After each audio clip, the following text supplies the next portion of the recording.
अस्सलाम वालेकुम मेरी प्यारी सी यूट्यूब की फैमिली, क्या हाल है? ठीक ठाक है? अल्लाह ताला आप सबको अपने हिफ्ज़ व ईमान में रखे, आमीन सुम्मा आमीन। तो जी बात करेंगे कि सबको नदीम नानी वाले के पॉडकास्ट का इंतज़ार था कि नदीम नानी वाले आखिर ईमान और रजब और ओन के बारे में क्या ही बताने वाले हैं, सुलह के बारे में बताने वाले हैं या अलहदगी के बारे में बताने वाले हैं।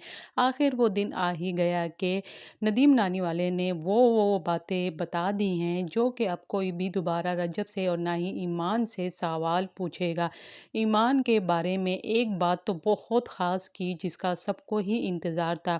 नदीम नानी वाले ने बताया कि जब हमें कराची में जो हमारे साथ हुआ था, जो कि झड़प हुई थी आपस में, तो भाभी का यानी ईमान भाभी का मुझे कॉल आई कि सब खैर से है, सब खैरियत है, कोई ऐसा ज़्यादा मसला तो नहीं हुआ, रजब को ज़्यादा चोट तो नहीं आई। तो मैंने कहा नहीं, बिल्कुल ठीक-ठाक है, हम सब खैरियत से हैं। फिर ईमान भाभी को मैंने कॉल की कि ईमान भाभी आपके पास बहुत ही अच्छा टाइम है, हम कल आने वाले हैं तो आप लाज़मी रजब के घर आइएगा। तो आगे से ईमान भाभी मुझे कहती हैं कि तुम सही कह रहे हो। तो आगे से मैंने कहा हाँ जी, मैं बिल्कुल ठीक कह रहा हूँ। और ईमान भाभी आई भी, और जब वो आई तो उन्हें लगा कि मेरे साथ किसी ने अच्छा बर्ताव नहीं किया, ना ही मुझसे कोई अच्छे से मिला है। ज़ाहिर-सी बात है, जब पूरा साल आपस में आप मिलेंगे, जुलेंगे नहीं, आएँगे, जाएँगे नहीं, तो अगला बंदा फूलों के हार तो नहीं लेके बैठा होगा। फिर ईमान भाभी ने कहा कि मैं यहाँ से चली जाऊँ तो अच्छा है। लेकिन मैंने एक ये बात की कि आपको अपने शौहर से तवक्का होनी चाहिए। आप अपने शौहर के साथ आपने ज़िंदगी गुज़ारनी है, ना कि फैमिली के साथ।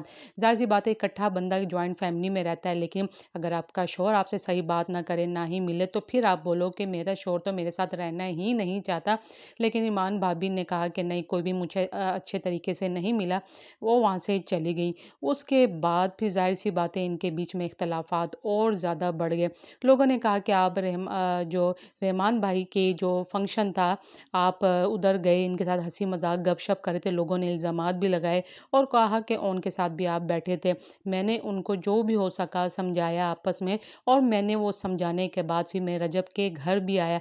लेकिन ईमान भाभी की बातों से लगता है कि वो जाना चाहती हैं, वो रहना चाहती हैं। यही सारी बातें मैंने सोची समझी और फिर मैं रजब को 3 घंटे तक समझाया, उसको बताया कि अपने बेटे की खातिर तुम्हें ये हथियार फेंकने पड़ेंगे और तुम्हें पहल करनी पड़ेगी। लेकिन इतना सुनने के बाद, इतना समझाने के बाद रजब ने कहा कि मैं ये रिश्ता ख़त्म ही करना चाहता हूँ, मैं आगे चलाना ही नहीं चाहता। तो तुम मेरे पास ये बातें क्यों लेके आए हो? बस मैं खामोश हुआ, मैं ना ही उनको कुछ कहूँगा, ना ही ईमान को कोई भी ज़िक्र नहीं करूँगा और ना ही कोई मेरे साथ ज़िक्र करे। उसने ये रिश्ता ख़त्म कर दिया है। अब मैं यही कहूँगा कि ईमान भाभी अपने रास्ते जाए और रजब अपने रास्ते जाए। ये अपने-अपने रास्ते जाए, अपने बारे में सोचे, अच्छा टाइम स्पेंड करें, जो भी हो सकता है। लेकिन जो मुझसे हुई, जो भी मैं कोशिशें कर सका, मैंने जान तोड़ के कोशिश की। लेकिन रजब कहता है कि मैंने ये रिश्ता आगे चलाना ही नहीं है।